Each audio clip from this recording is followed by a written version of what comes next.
fiquei curioso agora para saber como é que foi a construção desse livro, né? Como foi essa tessitura, né? Essa pessoa namorando, né, com esse fazer artístico, né, com essa artesania. Desenvolve um pouco para a gente. Bom, em primeiro lugar, obrigado pelos parabéns. É sempre legal a gente receber esse tipo de estímulo e de apoio, porque fazer literatura, você sabe, não é fácil, nem sempre é fácil. Principalmente quando a gente não é panfletário, quando a gente não escolhe uma linguagem que seja a mais fácil, a mais inteligível. Nesse livro, especialmente, eu trabalhei muito com a linguagem do sonho, trabalho muito com o onírico, e os fluxos poéticos estão muito inseridos na prosa. É um texto que, em muitos momentos, ele é extremamente poético.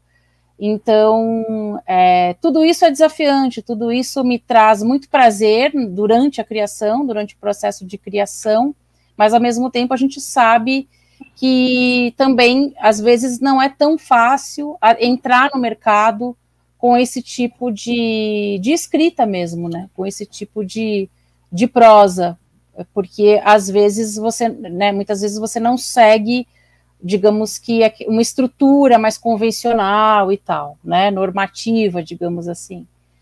Mas o processo dele foi muito interessante, porque para mim foi muito desafiante. Eu também sou aquele tipo de pessoa que vai descobrindo o livro conforme eu vou me dedicando a ele. Então, digamos que eu tenho uma estrutura definida, eu sei de onde eu estou partindo e onde eu quero chegar, mas eu não delimito de maneira extremamente fechada ou rígida demais qual caminho eu vou percorrer. Então, digamos que eu deixo esse rio seguir o seu fluxo e não sei o que vai acontecer, entendeu? Se vai ter alguma corredeira, se vão acontecer, né, vários percursos que vão ser, enfim, diferentes entre si, vai ter muita pedra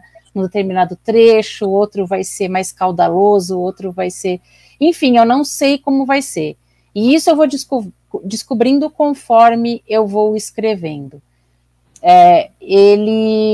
Então, eu fui trabalhando a cada mês, conforme eu já havia estruturado, e como eu te disse, algumas questões que emergiram conforme eu ia trabalhando nessas vozes das protagonistas, eu não tive como ignorar. Então, como eu disse, as vozes das presas políticas eu tive que inserir no livro. Então, isso foi algo que eu acrescentei. Não estava no meu plano original, mas eu acrescentei por sentir que a proximidade era muito grande, né? E mesmo a gente, enquanto a gente estava vivendo aquele momento, essas vozes, né? Elas estavam muito próximas de nós, né?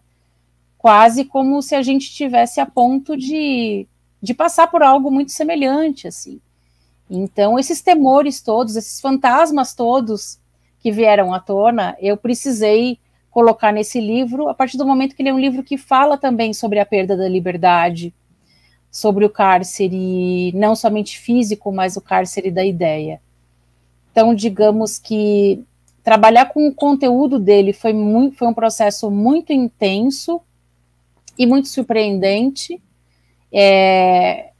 para o qual eu tive que me dedicar totalmente, e a gente que é escritor sabe o quanto isso pode demandar emocionalmente e psicologicamente da gente, né, e por meses seguidos, e esteticamente foi uma experiência muito interessante também, porque encontrar uma forma que seja interessante para trazer essas vozes foi algo que para mim também foi muito legal, escolher uma forma, uma estética que tivesse conexão com aquilo que eu estava falando.